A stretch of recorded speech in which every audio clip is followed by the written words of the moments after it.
नमस्कार बच्चों। व्यवसाय अध्ययन की आज की इस क्लास में हार्दिक स्वागत, जहां हम एनसीईआरटी की बुक से पढ़ रहे हैं प्रबंध का पहला अध्याय। और उसके अंतर्गत आज हम जानेंगे कि प्रबंध पेशे के रूप में क्या स्थिति है इसकी। देखिए, प्रबंध जो है पेशा पेशा यानी कि प्रोफेशन। अब सवाल ये है कि प्रोफेशन के रूप में प्रबंध क्या है क्या नहीं है। अगर ये हमें जानना है तो पहले हम ये तो जानें कि प्रोफेशन होता क्या है। देखिए, प्रोफेशन के बारे में इतना जानिए कि आपने जो प्रोफेशनल्स लोगों को अपने आसपास देखा है उनमें कौन कौन से लोग आते हैं।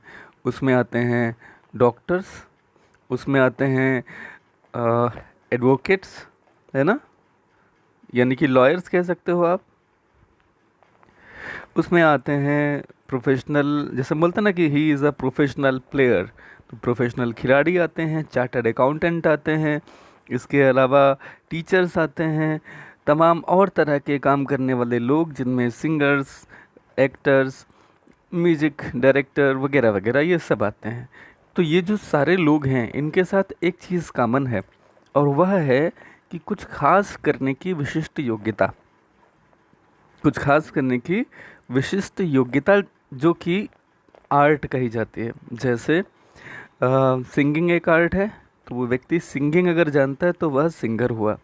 इसी तरह से एक्टिंग एक आर्ट है, जैसे एक्टिंग आती है वह एक्टर हुआ। सिमिलरली प्रबंध की अगर हम बात कर लें तो प्रबंध क्या है कि चूंकि संगठन की हर प्रक्रिया में प्रबंधन की आवश्यकता पड़ती ही है, और हम सभी लोगों ने यह देखा है, अवलोकन किया है कि संगठन जो हैं वह चाहे लाभकारी संगठन हो या सेवा के लिए कार्य करने वाले सेवार्थ संगठन हो, उन सभी को उनका प्रबंधन करने के लिए कुछ ऐसे लोगों की ज़रूरत पड़ती है, विशिष्ट लोगों की, विशेष लोगों की, जो स्पेशलिस्ट हैं, जिनके पास कुछ खास योग्यताएं और कुछ अनुभव हैं। ठीक। और ये अनुभव, जाहिर सी बात है, हम बात कर रहे हैं किसकी, हम बात कर रहे हैं उनकी जो प्रबंधन का अनुभव भी रखते हैं और उसकी योग्यता भी रखते हैं। ठीक। तो हम सब ये जानते हैं कि जैसे जैसे इंडस्ट्रियलाइजेशन हुआ है तो व्यवसाय का निगमित स्वरूप, यानी कि बड़ी बड़ी कंपनियां, निगम माने होता है कारपोरेशन, यानी कि बड़े बड़े कारपोरेशन, जैसे आपने नाम सुना होगा ना, लाइफ इंश्योरेंस इंश्योरेंस कारपोरेशन, यानी निगमित स्वरूप, यानी कंपनी का कारपोरेट फॉर्म जो है हमारे सामने व्यवसाय का आया है। तो जैसे जैसे बिजनेस बड़े लेवल पे होना शुरू होता है वैसे वैसे हमें उसके प्रबंधन की ज़्यादा ज़रूरत पड़ती है। ठीक। तो प्रबंधन के लिए हम अलग से लोगों को बाकायदा अपॉइंट करते हैं, हमारे पास सारे रिसोर्सेज हैं, मशीनें हैं, माल है, सारा सेटअप है, और काम करने वाले लेबरर्स भी हैं। लेकिन इसके बावजूद भी हमें एक बंदा चाहिए जिसका नाम होता है प्रबंधक या मैनेजर। तो इसका मतलब क्या है कि यह वह व्यक्ति है जिसे हम कह सकते हैं कि यह पेशेवर व्यक्ति है या पेशेवर प्रबंधक है। सवाल यह है कि ये क्या वाकई में कहा जा सकता है। तो चलिए इन्हें तथ्यों से चेक करते हैं, इसकी पड़ताल करते हैं कि क्या प्रबंधन या प्रबंधक वाकई में एक प्रोफेशनल है या नहीं है, वो पेशेवर व्यक्ति है या नहीं है।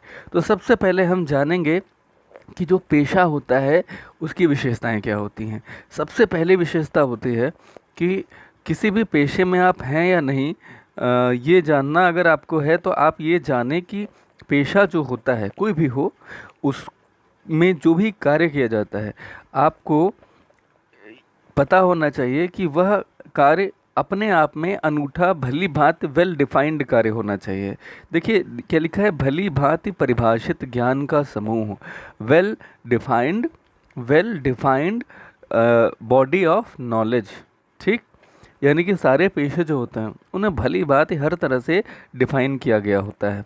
जैसे आप देखिए, जो डॉक्टर्स हैं उनका पेशा है, उनमें वो क्या करेंगे, वो कैसे कपड़े पहनेंगे, उनका फोकस क्या है ना, ये सब तय है। सिमिलरली जो लॉयर्स होते हैं, लॉयर्स LAWER, ठीक है, LIE मत कर लेना, ठीक है। जो लॉयर्स होते हैं, लॉयर्स का भी क्या है, जैसे उनके कोड ऑफ कंडक्ट में उनके ड्रेसिंग सेंस, उनका कपड़ा क्या होगा, क्या वो कपड़े पहनेंगे। आप देखते हैं काला कोट पहनते हैं, डॉक्टर्स हमेशा वाइट कोट पहनते हैं, है ना। सिमिलरली इनकी दिनचर्या, मतलब ये कैसे एक्ट करेंगे, इनका क्या डील करना होगा, ये सारी चीज़ें वेल डिफाइंड होती हैं। तो एक ऐसा है जो well defined body of knowledge होगा, समूह में काम करने वाले लोग होंगे, ज्ञान का समूह होगा, और आप उसे शिक्षा से सीख सकते हैं। वो जो वेल डिफाइंड नॉलेज है उसे आप एजुकेशन से प्राप्त कर सकते हैं। जैसे अगर आपको एडवोकेट बनना है तो एलएलबी करना होगा, है ना। अगर आपको डॉक्टर बनना है तो आपको बीएएमएस या एमबीबीएस करना है, ठीक। अगर आपको सीए बनना है, चार्टर्ड अकाउंटेंट, तो आपको फेलो एफसीए होना होगा, यानी कि फेलो ऑफ चार्टर्ड अकाउंटेंट्स होना होगा, या यूँ कहें कि आपको चार्टर्ड अकाउंटेंसी का कोर्स आईसीएआई से करना होगा, ठीक। आईसीएआई से आपको सीए का कोर्स करना होगा। यानी कि इस मामले में अगर आपको बनना है मैनेजर, तो उसके लिए क्या होता है, मैनेजर के लिए आपको पता है कि इसके लिए बस कोई एक संस्था नहीं है। हालांकि इसके लिए जो प्रमुख संस्था है उसे हम आईआईएम के रूप में जानते हैं, इंडियन इंस्टीट्यूट ऑफ मैनेजमेंट, भारतीय प्रबंधन संस्थान।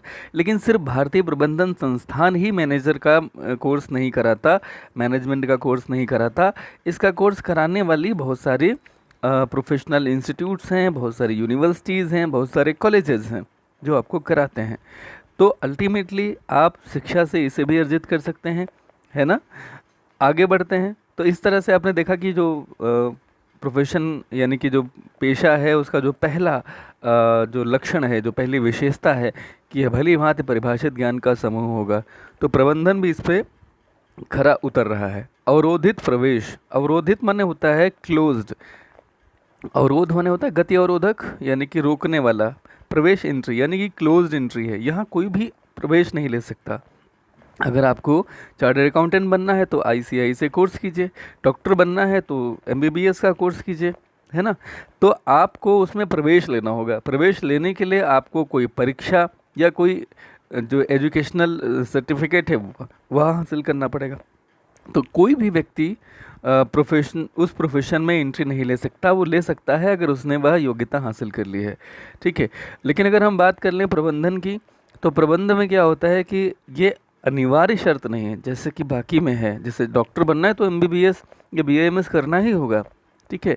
चार्टर्ड अकाउंटेंट अगर आप बनना चाहते हैं तो आपको सीए करना ही होगा। लेकिन मैनेजर के बनने के लिए ये अनिवार्यता नहीं है। तो इस पॉइंट पे ये पूरी तरह से खरा नहीं उतरता।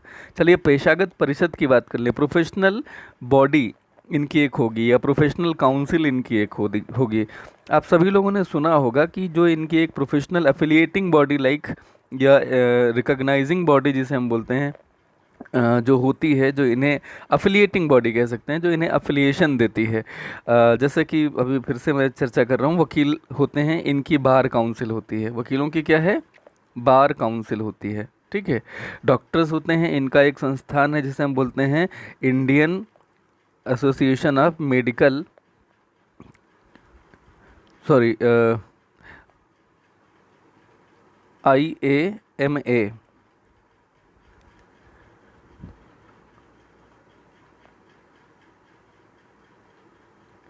अरे इसका नाम मैं भूल रहा हूँ अभी, कोई टेंशन मत लीजिए।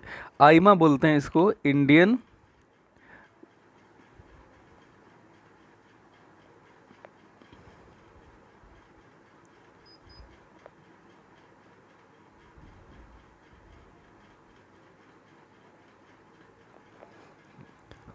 अभी नाम पे नहीं जाते हैं, इसका नाम मैं आपको बाद में बता दूंगा। कभी कभी चीज़ें मिसप्लेस होती हैं। आप के क्या कहते हैं ना कि जहन में होता है लेकिन वो ज़ुबान पर नहीं आता, तो वो बाद में बता दूंगा। इंडियन मेडिकल एसोसिएशन, ऐसे ही कुछ इसका टर्म आता है, डोंट वरी। तो इसे हम ये डॉक्टर्स के लिए, डॉक्टर्स को इसकी सदस्यता लेना अनिवार्य होता है, ठीक है। Indian association of medical sciences और दिस काइंड ऑफ कुछ वर्ड है, डोंट वरी, उसे बता देंगे बाद में। तो मेरा ये कहना था कि हर प्रोफेशन के लिए एक उसकी एफिलिएटिंग बॉडी होती है। जो प्रबंध की अगर हम बात करें उसके लिए जनरली जो एफिलिएटिंग बॉडी की हम अगर बात करें तो आईआईएम माना जाता है, आईआईएम। लेकिन प्रबंधक होने के लिए इसकी अनिवार्य सदस्यता लेना ज़रूरी नहीं है। तो इसलिए इस ग्राउंड पर प्रबंधन जो है वो थोड़ा सा पिछड़ता है। ठीक है, ये बात आपको शायद समझ में आई होगी। दो तीन और बातें हैं। नैतिक आचार संहिता, ये नैतिक आचार संहिता से क्या तात्पर्य है? नैतिक आचार संहिता से मतलब होता है बच्चों कि मॉरल कोड ऑफ कंडक्ट। इसका मतलब हुआ कि हर प्रोफेशन की कुछ अपनी डूज और डोंट्स होते हैं। जैसे डॉक्टर्स का अपना डूज और डोंट्स है, जैसे उनके लिए मरीज़ की जान बचाना, उसको स्वस्थ करना, ये सबसे पहली प्राथमिकता होती है। इसी तरह से जो हमारे एडवोकेट्स हैं, उनकी प्राथमिकता होती है कि जो भी उनका क्लाइंट है उसको न्याय मिले। सिमिलरली जो चार्टर्ड अकाउंटेंट्स होते हैं, उनका उद्देश्य होता है कि जो खाते हैं जिनकी वो जांच करने के लिए गए हैं, जिनको वो प्रमाणित करने के लिए, अंकेक्षण जिनका ऑडिटिंग करने के लिए वो गए हैं, वो उन्हें ठीक ठीक से ऑडिट करें। ठीक है। सिमिलरली जो मैनेजर्स होते हैं, उनका उद्देश्य क्या होता है? उनका उद्देश्य होता है कि जिस भी उद्देश्य से उन्हें लाया गया है, अगर वो कोई लाभ कमाने वाली संस्था है तो उसके लाभ को जो है क्या करें, बढ़ा दें। अगर वो कोई सेवा संस्था है, जैसे कोई अस्पताल है, जैसे कोई अनाथ आश्रम है, तो उसकी एफिशिएंसी को वो बढ़ा दें, यानी कि उसकी कार्यकुशलता, उसकी सेवाओं को वो बढ़ा दें और लोगों का ज़्यादा से ज़्यादा फ़ायदा हो। तो जैसा भी उद्देश्य होगा, उस उद्देश्य को पाना, ये उद्देश्य होता है किसका? प्रबंधकों का। तो ऐसा करने के लिए जो उनके कुछ डूज और डोंट्स होंगे, वह सब पहले से निर्धारित होते हैं। मैनेजर्स के लिए भी वो सारे पहले से निर्धारित होते हैं। तो इस ग्राउंड पर प्रबंधन बिल्कुल ठीक ठीक सफल होता है। मतलब इस ग्राउंड पर प्रबंधन एक पेशे के रूप में सिद्ध होता है।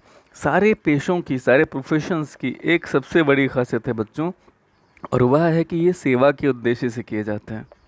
यहाँ लाभ नहीं होता उद्देश्य। पेशे का मूल उद्देश्य क्या है? निष्ठा और प्रतिबद्धता। ठीक है, आप हर तरह से, पूरी तरह से आप प्रतिबद्ध होते हैं उस काम को करने के लिए, कमिटेड होते हैं। अपने ग्राहकों को हितों को साधना, जो भी आपके ग्राहक हैं, जो भी आपके क्लाइंट्स हैं, आप उनके हितों को साधें, यानी कि उनके उद्देश्यों को पूरा करें। यही काम वकील भी करता है, यही काम डॉक्टर भी करता है, और यही काम प्रबंधक भी करता है। तो अभी आपने जो जाना है कि ये तो पेशे के कुछ विशेषताएं थीं, हमने साथ ही साथ यह भी बताया कि प्रबंधक या प्रबंधन पेशे में, इस पेशे पे खरा उतरता है या नहीं। जो इन्होंने फिर से नीचे बताया है कि प्रबंध पेशे के सिद्धांतों को पूरी तरह से पूरा करता है कि नहीं, इन्होंने कहा नहीं करता है। तो कहाँ करता है, कहाँ नहीं करता है, मैंने कुछ बातें अभी बताई थी, एक बार जल्दी से इसे मैं फिर से रिवाइज करा देता हूँ। देखिए, सबसे पहली बात है कि जो पेशा होता है वह एक संकाय के रूप में, यानी कि हर यूनिवर्सिटी में एक डिपार्टमेंट के रूप में विकसित हो चुका है।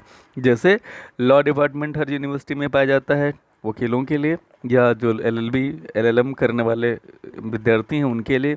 ऐसे ही जो मेडिकल यूनिवर्सिटीज़ हैं या मेडिकल कॉलेजेस हैं, वहाँ पर आप देखेंगे कि बाकायदा बीए, एमएस, एमबीबीएस जैसे कोर्सेज कराए जाते हैं।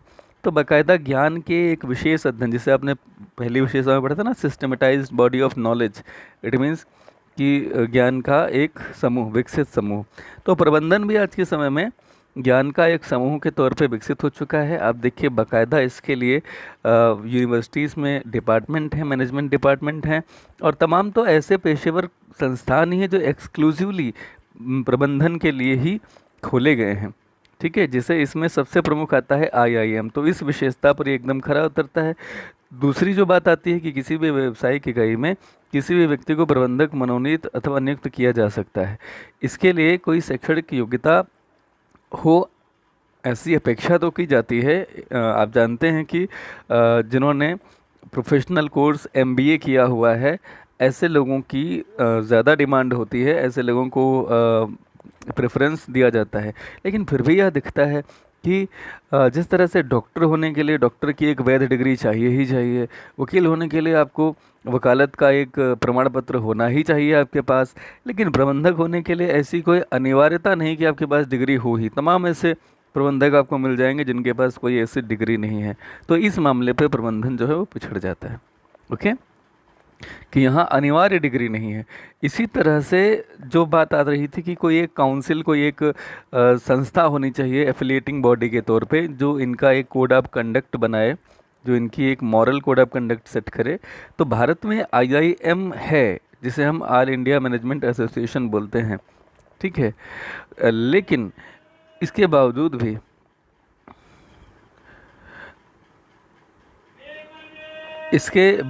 भी जो प्रबंधक हैं उन सब के लिए अनिवार्य नहीं है कि वो इसका सदस्य बने ही बने। तो इस आधार पर भी प्रबंधन पूरी तरह से एक पेशा के रूप में हमारे सामने अभी नहीं आ पा रहा है। एक और बात आती है कि प्रबंधन का मूल उद्देश्य क्या है? संगठन के उद्देश्यों को प्राप्त में सहायता करना। उसका उद्देश्य ना तो लाभ कमाना ही है ज़रूरी, और ना ही सेवा। वह किसी भी उद्देश्य पे काम कर सकता है। तो प्रबंधक का उद्देश्य क्या है कि वह अधिकतम लाभ कमा के दे या सेवा करे, जो भी जिसके लिए उसे अपॉइंट किया गया है। तो हम कुल मिलाकर के कह सकते हैं कि प्रबंध जो है उसमें प्रोफेशन की कुछ कुछ विशेषताएं विद्यमान हैं, और कुछ विशेषताएं वह अपने आप में डेवलप करने में है। तो प्रबंध आज की डेट में एक पेशे के तौर पे दरअसल अभी उभरा नहीं है, लेकिन ये एक पेशे के तौर पे अभी क्या है, उभर रहा है, ठीक है। तो ये दरअसल क्या है, ये एक डेवलपिंग प्रोफेशन है इंडिया में, ओके। ये क्या है, डेवलपिंग प्रोफेशन इंडिया में है अभी। इंडिया क्या, आउटसाइड वर्ल्ड भी। प्रबंध के कितने स्तर होते हैं और ये किन किन स्तरों पर कार्य करता है, इसे हम बात के अगले वीडियो में पढ़ेंगे। आज के लिए इतना ही बच्चों, धन्यवाद आपने यहाँ तक पढ़ा। हाँ, मैं आपको बता रहा था कि जो डॉक्टर्स का परिषद होता है उसे बोलते हैं मेडिकल काउंसिल ऑफ इंडिया, ठीक है। यानी कि जो डॉक्टर्स हैं उनको इस संस्था से एफिलिएट होना होता है। तो फिलहाल इतना ही बच्चों आज के वीडियो में। घर पे रहें, कोरोना गाइडलाइंस का पालन करें, स्वस्थ रहें पूरी तरह।